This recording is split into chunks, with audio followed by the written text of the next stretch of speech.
First contact with Joshua Put.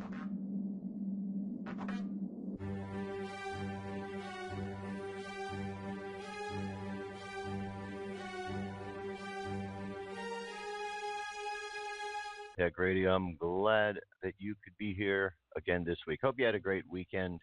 We had a lot going on this weekend, from the Rosh Hashanah celebration to the first weekend of fall. We had a new moon, which took place. A lot of energetic shifts as we're moving forward into this month of September, and actually wrapping up the month of September, getting ready to go into the next month of October. This year has certainly gone by quick, hasn't it? Certainly gone by quick. Let's take a look over here at the Jewish calendar, see where we are today. Okay, we are in right here on the 25th, 5 Tishri. Okay, we're in the 7th month, the month of Tishri. This is the 25th of September. We see they have Yom Kippur coming up at the end of the week, so this is a time of preparation for the time of Yom Kippur, the Day of Atonement. It's a time for us to figure out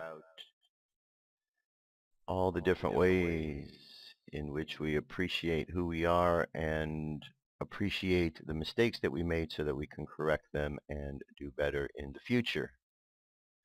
Okay, so it's Rosh Hashanah coming up, taking a look at what we're dealing with from an astrological standpoint, because this all makes a difference. My whole point in doing these shows, like my main point, is that we live within a sea of energy. And if we know what the energy is we're dealing with on a daily basis, then we can go through and be much more effective in life, because we're moving through this sea of energy. You see, we've got the earth, okay, the earth, and then you have the dome over the earth, the firmament. And in between there, between the earth and the firmament, we've got all this field of energy. And within that field of energy, you have thoughts that people are putting out on a daily basis. You have the emotions that are going out. You have the electronic transmissions that are put out from a variety of different sources. All of this is bouncing around. You got the cosmic energy that is affecting us. So we're being hit, and here we are walking around on a daily basis within this field of energy. Oftentimes we just get bounced around like pinballs from, wall to wall to wall, not knowing exactly which way we're going, because we're just moving according to the whim of the emotions that are pushing us. That's happening a lot in the world these days. People's emotional buttons are being pushed, and instead of taking time so that they can respond properly, people are reacting. They're reacting in a knee-jerk fashion based on what their feelings are. Feelings are important, but we've gotten to this place where these feelings are just so out of control. So out of control. We're making them far more important than they actually need to be. Okay, we need to be a little bit more aware of things. So astrologically, let's take a look at some of the things we need to be aware of, because this plays a part in today. Our sun sign has moved into an air sign. The air sign right here is the air sign of Libra. Libra is all about balance. It's about the scales of justice being balanced out. Here's a quick look at what that card looks like right here. Libra, the card of justice, okay? What it says is that in life, everything balances itself out. This card is an air sign. Air represents movement, words, actions, the activity of the mind.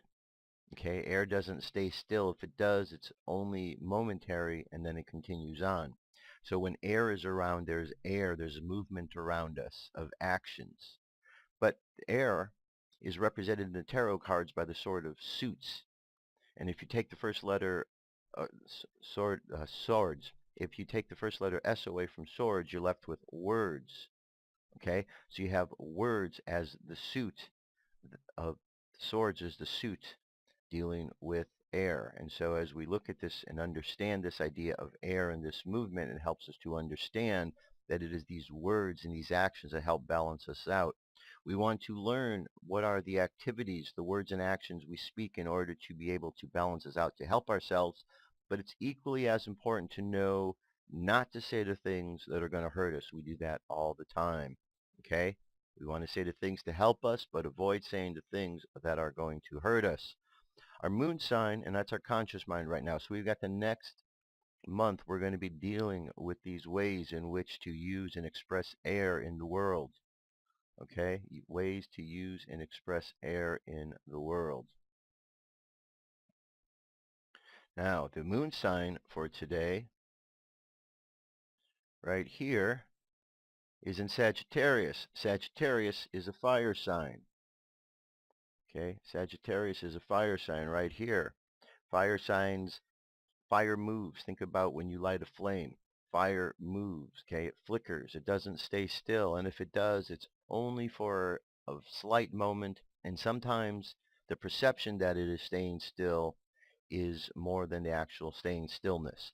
So we have fire. Fire represents ideas. So our underlying unconscious mind has this fire element, this fire of truth that wants to move forward. The Sagittarius represents truthfulness. So we have this truthfulness that wants to come up from within inside of ourselves. Incidentally, this also represents Archangel Michael as we're moving and looking at the various different personalities of these different traits and cards. So here we have this idea of balance, of temperance, of truthfulness being expressed from an unconscious perspective, while our conscious mind is also trying to find a way in which to balance life by the words we speak, the things that we think, and so on. Okay, so this is our challenge right now, to bring forth truthfulness. But when truthfulness comes forward, oftentimes people want to rebel against truthfulness, don't they?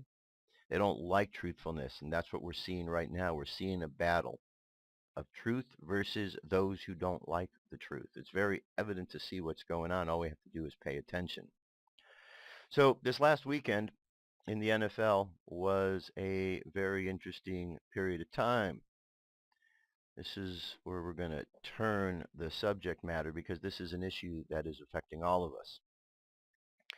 See, the NFL players have decided and let me backtrack.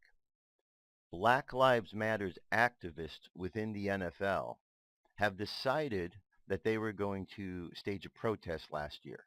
Colin Kaepernick decided that he was going to begin this protest and began kneeling. Now, despite the fact that he continued to do this, I can't think of any point in time where there's actually been a nationwide protest, a moment for him to explain any of his platform of what he was trying to do. There's never been any of that, okay? This is a misguided effort by a bunch of racist NFL athletes. And I said that, racist NFL athletes. These players are racist players. Racist NFL players, okay? If you think that they're not, and if you think I'm being offensive by what I'm saying, well, then you need to pay more attention, okay? This NFL is filled with a lot of guys that think they have black privilege, black supremacists. They think they're better than everybody else because they can play with the ball. Well, good for you that you can play with the ball, but the important thing that these gentlemen need to understand is they are playing with that ball and have that opportunity because they live in a country that allows them the opportunity to do that. Because there are people out there willing to sacrifice themselves to go into the military and to serve this country, so these millionaire Black Lives Matter activists can be in the NFL and make the money they make, because they won't go out and they won't participate in anything else that's going on. So we've got a problem when these jackasses are the voices that we hear the loudest, the ones that are disrespecting America and disrespecting the flag. I have no respect for these players. None whatsoever. I think it's all completely misguided. As a matter of fact, every time that a conversation has come up with anyone in regards to this, and then it's brought up about the issues of how many whites are being killed by police officers, they don't want to hear that. If you bring up the issues of black on black crime, they don't want to hear it. Black Lives Matters is a bunch of bullshit, okay? It's a bunch of bullshit. It's not an organization interested in black people. If you are a member of the black community and you think Black Lives Matter is there to help you, guess what? You have been fooled. They are a selfish organization made up of individuals who want to try to paint the picture that blacks are more important and the best race of all the race. They are completely racist. Absolutely 100% racist. Don't let them fool you otherwise, because that's what they're trying to do. Okay? That's what they're trying to do. And they're spreading this poison throughout the NFL. You know what I find ridiculous, and I've got to voice this, is that slavery is a very bad thing. We all know that. We have groups in our society that continually clamor and remind us how slavery existed and their ancestors may have been part of that slavery. Yet the same individuals that complain about slavery join the very party that is the party of slavery. And then they go out and do stupid things like standing up at the, when they're overseas, standing up for God Save the Queen while kneeling for the national anthem. That has to be the dumbest thing ever. Has to be the dumbest thing ever. Colonialization, white supremacy, all those ideas of slavery and everything that blacks complain about came out of and are underneath the guise of that God Save the Queen flag and a whole ideal that's going on. Yet they stood for that. Okay? When you have grown men who are too dumb to know that they are standing and supporting the very things that enslave them and kneeling down when for the things that give them freedom, you really can't help that person, because the level of stupidity has reached such staggering heights that I don't know if helping them is possible. Okay? If these members in the NFL really want to speak out, then they need to do a couple of things. One, they need to organize and figure out how they are going to properly address this platform, how they are going to address this issue. Thus far, they have not done it properly. It's just a misguided use of Black Lives Matter activists, kneeling at games disrespectfully. It's not an organized attempt to want to teach people about what's going on, because their narrative is a bunch of misguided and misinformed results, trying to tell us that black people get killed more. No, they don't. Black people get killed by cops, but white people get killed by more by cops. Now, the problem that blacks have with cops is they get arrested more. They get hassled more. There seems to be a bit more aggression towards blacks. Might have something to do with the fact that they represent only 13% of the population, yet more than 50% of the crime comes from this small group. People say, oh, well, they're just targeting the blacks. Maybe they are, or maybe this group is actually representing 50-some% of the crimes. Maybe they are actually doing the crime. So instead of proclaiming them innocent, maybe we need to look at and say these members of the smallest group are creating the most amount of crime. Despite the fact that they're creating the most amount of crime, white people are still being killed by police officers more than blacks. So there's still some discretion and some restraint on the police officers on what's going on there. So again, the narrative that is being pushed is not accurate, because it's being pushed from a racist standpoint by Black Lives Matters activists. Yet again, we're seeing Black Lives Matter step in and ruin something. University of Missouri, they stepped in. University of Missouri is having all kind of problems. We look wherever Black Lives Matter has gone, and they've poisoned the area. Now they're destroying football, and basketball is going to be next, because they're the same racist idiots that continue to speak up. LeBron James, we hear about him. He's as racist as they come. This man's house was broken into. He let people think a white guy did it so he could push the race narrative. But when the story came out that it looks like it was a black guy that did it, you haven't heard a correction, have you? You haven't heard anything saying, oh, sorry, I didn't mean to lead you people down the path of believing that this was done by a white guy.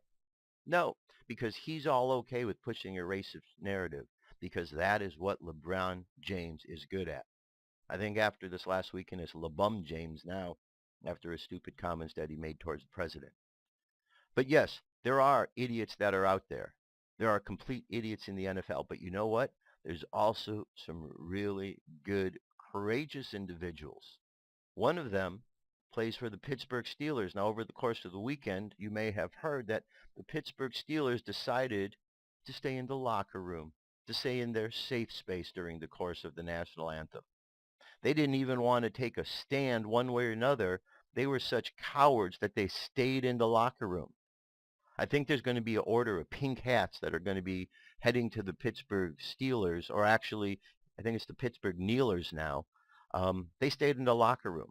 One brave man, and in this case, one brave soldier came out of the locker room, Alejandro Villanueva.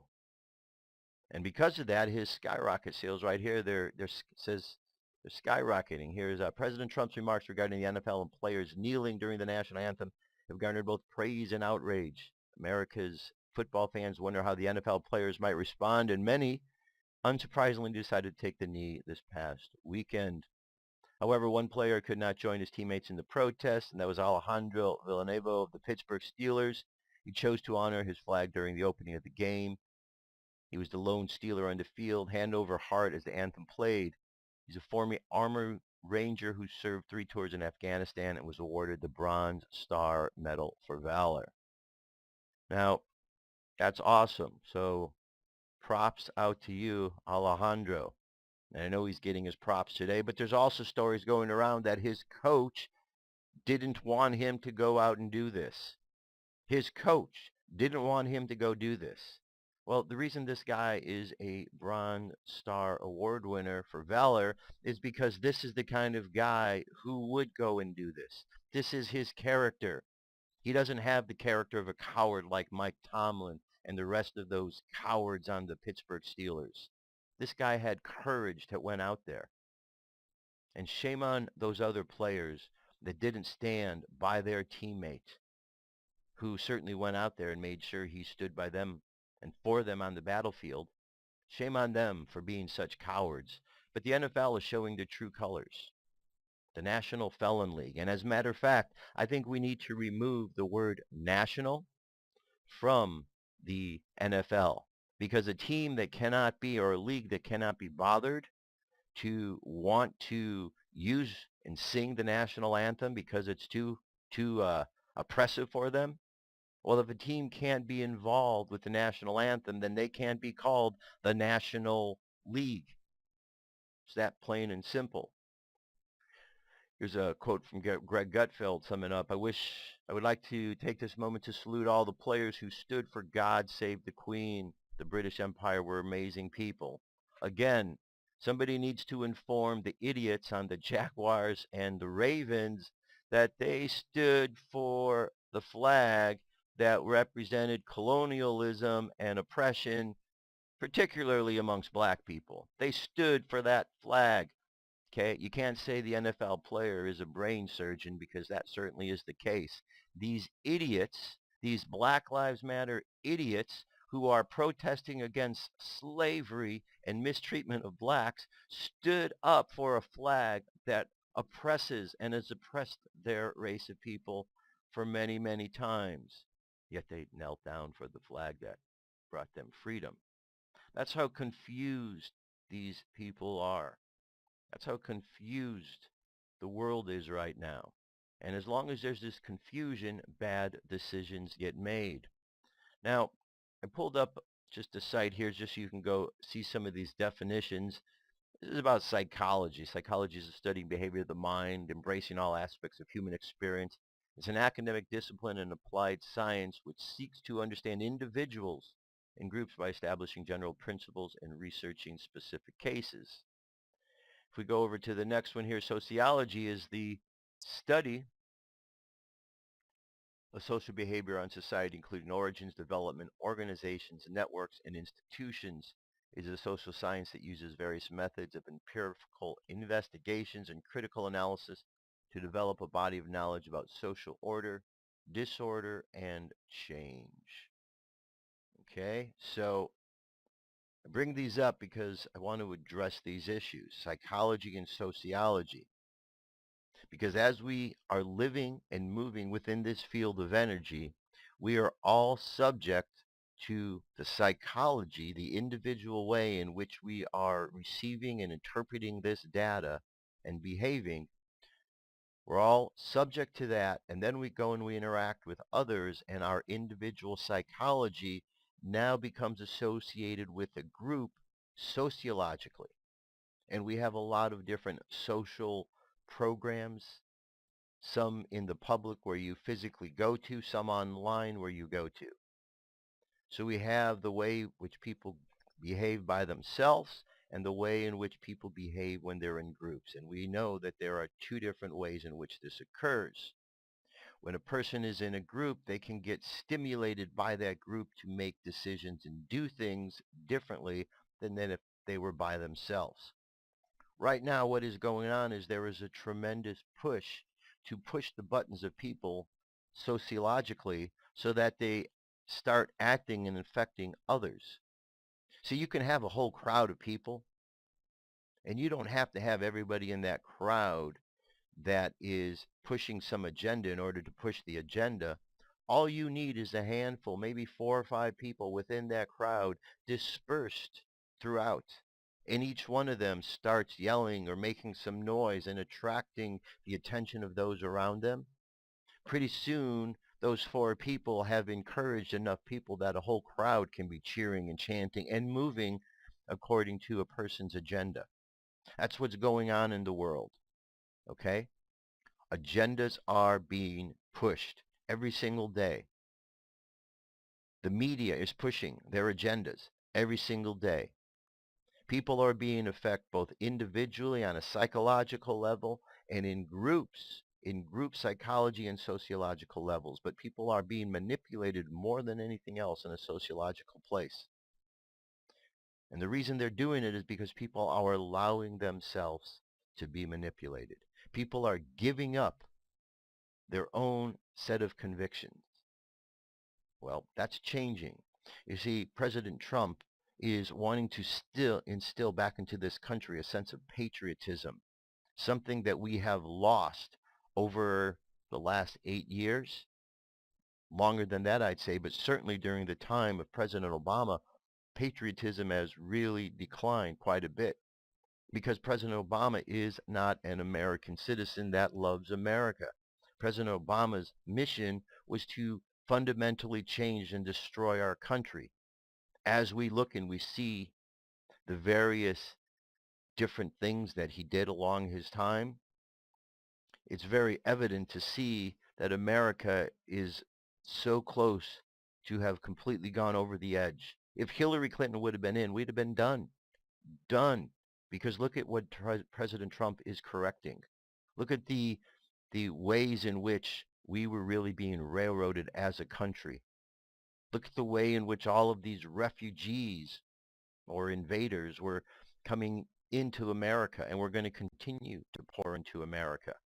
Look at the way in which the Muslim Brotherhood has embedded itself for the last 30 years. And then the last 8 years with the help of Obama and all of those surrounding him. We've dodged a bullet, my friends. And now we need to right the ship here in America by correcting those who are trying to psychologically push us into a place of thinking that racism is something that we all are involved with. I'm not involved with racism. I don't think any one race is better than any other race. I think we're all here trying to figure this out. But I also know that there's idiots in the world, and there's idiots amongst every race. Black, white, red, yellow, brown. Doesn't matter what your race is. It doesn't matter what your gender is. Within your group, I guarantee you, there are idiots. Idiots in every group. But the idiots in the group make up a small percentage. So why is that small percentage affecting the whole group? It's like the NFL. The idiots, the Black Lives Matters activists that are out there causing these problems is a minority of what is happening in the NFL. But the NFL is being poisoned because they are afraid to stand up, because this issue of racism has gotten so big that if anybody dare stands against the black athletes that are protesting, oh my gosh, how dare you? Because in 2017, when the black athlete says something, they are 100% right. Do not question the black athlete. For that matter, in 2017, don't even question the black man. Because if you do, and you're not black, well, that's racist. It's a bunch of hogwash. That's racist talk in itself. Those are words that come from people who think they're better. We're all equal in this country. We're all equal upon this planet. We are all human beings, members of the human race. And if you want to put your color ahead and think that that makes you better because your skin color is a certain way, well, then I guess that's up to you. I guess that's up to you. But it just really makes no sense to me at all that people behave in such ways. Not at all. So where does that take us? What does that do? That puts us at a point where in order for us to move forward, we need to be able to step back and understand where we've come from. We need to understand the moments when we've been misinformed about what's really going on in life because it doesn't serve us at all. We need to understand that if we don't work together as humans, then we're going to have a really huge, big problem because the things that we want to have in the world that are good are going to be destroyed because we're just going to keep fighting and destroying things. It's like this push to destroy all of these statues. I mean, this is erasing history to help people remember the bad things that happened. The irony is most of these statues that are being pulled down are of Democrats, Democratic slave owners, okay? The reason they're pulling the statues down is because these men were all associated with slavery, but they were all Democrats. How could that be? Well, simple. The Democrats are the party of slavery. They're the party that the KKK came from. They're the party of Jim Crow laws. They're the party that wants to enslave the minorities of America. They're the party that doesn't care about you being black. All they want is your vote. And when the black people are going to get used by the Democratic Party and they're not useful anymore, guess where they're going next? To the minorities of the Hispanics and the refugees that they're wanting to bring in the country. And guess what's going to happen to the black communities? You're just going to get brushed aside. You're going to get brushed aside in lieu of the illegals and the refugees. That's just the way it is because those in society are minimalizing who and what you're about. And in most cases, the ones who are minimalizing who and what you're about the most are your own community because you're so obsessed with the color of your skin. We all have beautiful skin, but this skin is nothing more than a suit. And chances are, if you're white in this lifetime, you weren't white in another lifetime. And if you're black in this time, guess what? You probably weren't black in another lifetime. There's a good possibility that those who are black these days talking the biggest about slavery may have actually been the slave masters, the white slave masters during the slave days, and they've come back during this time as a white person to see, or as a black person to see the opposite of what they caused. It may possibly be that those very same individuals, LeBron James may have been a slave master, a white slave master out there. 90 seconds. Deshaun McCoy may have been a white slave master. Stephen Curry may have been a white slave master. So before people get high and mighty about all who they think they are, you better not forget about past lives. You better not forget about the reincarnation process we've gone through because we've all been through many, many lessons in order to learn and grow. So this brings us to a place, my friends, where we really need to connect into the spiritual aspects of what's going on in life. We really need to reach out on a daily basis to that which is beyond this physical reality because we're getting lost in the anger and the hatred. And that's not going to be good for any of us. So let's just take a moment and let's just pray for our country today and pray that hatred and anger could dissipate, that love could be understood more and be allowed into our lives, that we are able to move past the anger and the hatred to bring this world into a better place of peace and unity understanding that we all so desire. I love this country. I know that you love this country. I know that we together all love this country and can make it what we want it to be. We just have to stop fighting. We have to come together. We have to stand against the evil and we express the good. We have to express the God. That's it, my friends. I'll be back tomorrow. Have an awesome day. I love you. Keep loving each other and I will talk to you soon. Peace. I'm out of here.